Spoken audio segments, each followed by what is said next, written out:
Oh, greetings, chums. We have a splendid story to read today. They're entitled Thomas and the Breakdown Train. Now, this story is written by the Reverend W. Aldry, illustrated by G. Reginald Darby, and is published by Lifetime Distributors. This story is taken from the marvellous book Thomas the Tank Engine, the complete collection. Now, though, let's get the story underway. Every day, the fat director came to the station to catch his train, and he always said hello to Thomas. There were lots of trucks in the yard. Different ones came in every day, and Thomas had to push and pull them into their right places. He worked hard. He knew now that he wasn't so clever as he had thought. Besides, the fat director had been kind to him, and he wanted to learn all about trucks so as to be a really useful engine. But on a siding by themselves were some trucks that Thomas was told he mustn't touch. There was a small coach, some flat trucks, and two queer things his driver called cranes. That's the breakdown train, he said. When there's an accident, the workmen get into the coach, and the engine takes them quickly to help the hurt people, and to clear and mend the line. The cranes are for lifting heavy things like engines, and coaches, and trucks. One day, Thomas was in the yard when he heard the engine whistling. Help, help! And a good train came rushing through much too fast. The engine, a new one called James, was frightened. His brake blocks were on fire, and smoke and sparks streamed out on each side. They're pushing me, he panted. On, laughed the trucks, and still whistling, help, help! Poor James disappeared under a bridge. I'd like to teach those trucks a lesson, said Thomas the Tank Engine. Presently, a bell rang in the signal box, and a man came running. James is off the line. The breakdown train, quickly! He shouted. So Thomas was coupled on. The workmen jumped into their coach, and off they went. Thomas worked his hardest. Hurry, hurry, hurry, he puffed. And this time, he wasn't pretending to be like Gordon. He really meant it. Bother those trucks and their tricks, he thought. I hope poor James isn't hurt.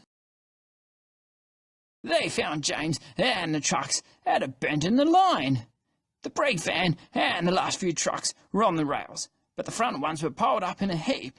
James was in a field with a cow looking at him, and his driver and fireman were feeling him all over to see if he was hurt. Never mind, James, they said. It wasn't your fault. It was those wooden brakes they gave you. We always said they were no good. Thomas pushed the breakdown train alongside. Then he pulled the unhurt trucks out of the way. Oh dear, they groaned. Serves you right, puffed Thomas crossly.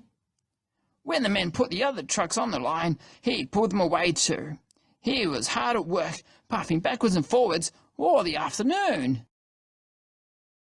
This'll teach you a lesson, he told the trucks, and they answered, yes, it will, in a sad, groany, creaky sort of voice. They left the broken trucks and mended the line. Then, with two cranes, they put James back on the rails. He tried to move, but he couldn't, so Thomas helped him back to the shed. The fat director was waiting anxiously for them. Well, Thomas, he said kindly, I have heard all about it, and I'm very pleased with you. You're a really useful engine. James shall have some proper brakes and a new coat of paint, and you shall have a branch line all to yourself. Oh, sir, said Thomas happily. Now Thomas is as happy as can be.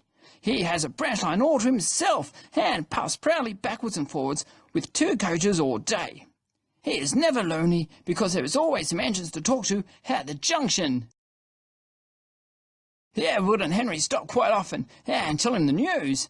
Gordon is always in a hurry and does not stop, but he never forgets to say poop poop to little Thomas, and Thomas always whistles peep peep in return. Well, wasn't that splendid? I especially like the part where Thomas was given his own branch line after showing he can be a really useful engine. Big peep peep for you, Thomas. Don't forget, chums, to subscribe to my YouTube channel, and don't forget to tell your friends about Mr. Toff. I hope you enjoyed today's book, and I will see you again next time. Until then, toodaloo!